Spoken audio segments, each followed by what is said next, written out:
आप सब प्रेमियों को नमस्कार। इस चैनल के माध्यम से हम आपको थर के एक महान संत पूर्ण योगी संत शिरोमणि नैनोराम साहब के जीवन चरित्र के बारे में बताएंगे।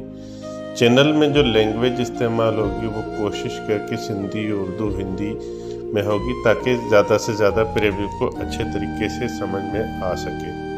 आगे बात का वर्णन करने से पहले मैं एक साखी बताऊंगा। संत सखी सूरमा ऐं चौथी सती नार, ये ना होते जगत में तो जल मरता संसार। संत शिरोमणि नैनोराम साहब बचपन से ही भगवान की भक्ति में लीन थे और उन्होंने ब्रह्मचर्य पालन किया था। फिर गुरु कनीराम साहब के साथ उनने साधना करके संन्यास अख्तियार किया था और अपने योग बल से योग शक्तियाँ हासिल की थी। प्रेमियों, आपने देखा होगा जो लोग योगी या साधु बनते हैं या सन्यासी बनते हैं वो अमूमन वापस नहीं आते, वो योगियों के साथ ही पूरी उम्र गुजारते हैं।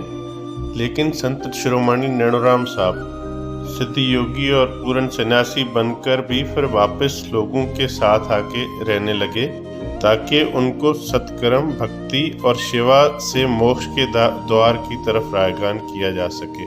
संत शिरोमणि नैनोराम साहब महाज्ञानी, तेजस्वी, दयालु और कृपालु थे, जिन्होंने अपनी पूरी जिंदगी एक लंगूटी में गुजारकर बाकी जानवरों, पशुओं, परिंदों, इंसानों और पेड़ों की सेवा में पूरी उम्र गुजार दी। वो खुद तो रूखी सूखी रोटी इस तरह से खाते थे कि कोई बर्तन होता था उसमें पानी में रोटी डाल के और मिर्ची डाल के खाते थे, और अगर कोई रहा गुजर वहाँ से आता था, कोई मेहमान आता था, कोई गरीब या कोई भूखा आता था, उनको रोटी के साथ देसी घी में गुड़ डाल के अच्छे से मिला के फिर खिलाते थे। जब तक उसका पेट नहीं भरता था तो उसको खिलाते थे। संत के दर से कहते हैं कि कभी कोई खाली नहीं गया, जो भी आता था झोल भर के जाता था, सारी दिल की मुरादें पूरी होती थी, जितना चाहिए होता था उससे भी ज़्यादा देता था। संत नैनोराम की सेवाओं का मिसाल उनका एक ये जो विशाल आश्रम है जो कि इस्लाम कोट में है, जहाँ रोज़ाना हज़ारों लाखों की तादाद में परिंदे दाना चुगने आते हैं और जो रोज़ाना की बुनियाद पे 24 घंटे भंडारा चालू रहता है। वहाँ पे बड़ी सी गौशाला है और जानवरों के पानी के पीने के भी बंदोबस्त है, और उसके अलावा भी काफ़ी सारी सेवाएं होती है वहाँ पे। प्रेमियों, आपको अगली वीडियो में हम आपको संत शिरोमणि नैनोराम साहब के बारे में मज़ीद तफसील से और बताएंगे। उसके बाद वीडियोस की सीरीज़ होगी जिसमें ये कि संत शिरोमणि नैनोराम के आश्रम का पूरा परिचय कराएंगे, जिसमें जो सारी सेवाएं होती हैं उनके बारे में बताएंगे, और फिर संत शिरोमणि नैनोराम साहब के जीवन चरित्र के बारे में तफसील के साथ वीडियो सीरीज़ में बताते जाएंगे, जिसका सीक्वेंस कुछ इस तरह से होगा। शुरुआत हम संत नैनोराम साहब के जन्म से करेंगे, जिसमें ये कि उस टाइम पे इस्लाम कोट की सूरत हाल क्या थी, उनके घर की सूरत हाल क्या थी, उनके जन्म के टाइम क्या सूरत हाल थी, और उसके बाद श्री संत नैनोराम साहब ने श्री कृष्णा की तरह कैसे लीलाएं की, और स्कूल में कैसे सीखा कि अक्षर पढ़ लफ्जो ब्या वर्ग सब विसार। जब वहाँ से स्कूल जारी नहीं रख सके, भगवान की भक्ति में थे, तो फिर चाचा ने दुकान पे बिठाया, तो दुकान पे उनने कैसे 100 में से 60 करना शुरू किया, और उसके बाद गुरु की शरण लेना, उसके बाद साधना, आराधना, भक्ति, रटन लेकर सन्यासी बनना, पूर्ण योगी बनना, 4 धाम यात्रा करना, फिर वापस गुरु के आश्रम में आके संजीवनी विद्या से किसी बालक को जीवन दान देना, फिर गुरु की आज्ञा से जन्म भूमि पे वापसी आना, जगत में रहकर भी जगत से निराले रहना, और वापस घर पे आके भी कैसे साधनाएं करना, जप करना, तप करना, उन्होंने कैसे जारी रखा। जब साधनाएं करते थे तब क्या होता था, और फिर आश्रम बसाना, वहाँ पे सेवाएं करना, रोज़ाना सफाई करना, फिर शहर में हर घर जाके सन्यासियों की तरह भिक्षा लेना, परिंदों के लिए रोटियां बनवाना और निराले तरीके से खिलाना। और उसके बाद राम तला, जो कि एक पौंड होता है, राम के नाम पे एक पौंड बनवाया था, वो कैसे बनवाया था।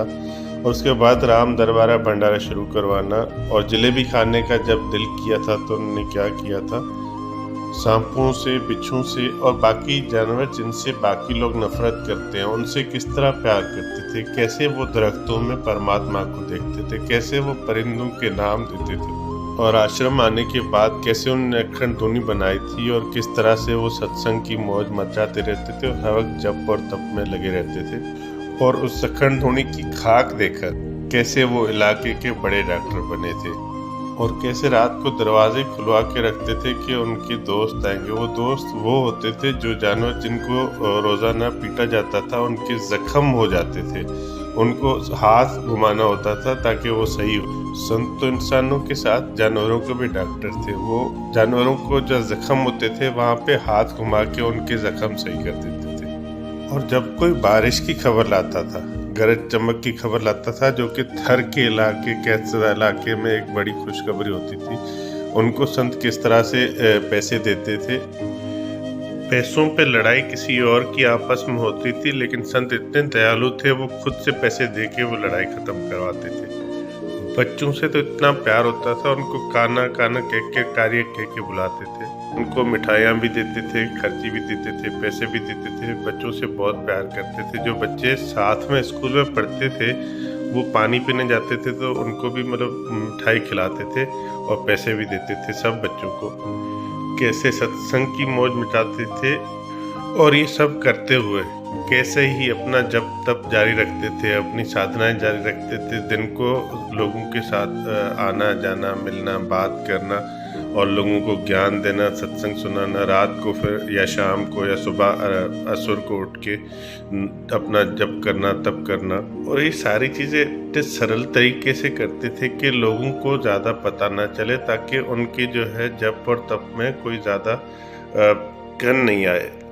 इसी तरह से लोगों को निष्काम सेवा पर राग़िब करना और उनको कर्म योग का, संन्यास योग का सबक सिखाकर उनको मुक्ति की राह की तरफ ले जाना। तो प्रेमियों, हम संत की ज़िंदगी के बारे में हर छोटे से छोटे, हर बड़े से बड़े पहलू पे तफसीलन डिस्कस करेंगे। आगे जैसे वीडियोज़ आती जाएंगी हम उसमें आपको संत के बारे में बताते जाएंगे।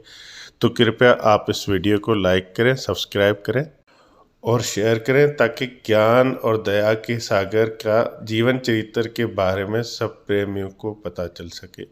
सब्र के साथ सुनने के लिए धन्यवाद। तो प्रेमियों, अगली वीडियो में हम आपको संत शिरोमणि नैनूराम साहब के बारे में, जब वो आश्रम आए थे, आश्रम में रहने लगे थे, उसकी सारी वीडियो हम आपको बताएंगे। उसके बाद फिर संत नैनूराम आश्रम की बारे में पूरी तफसीलन वीडियो जारी करेंगे।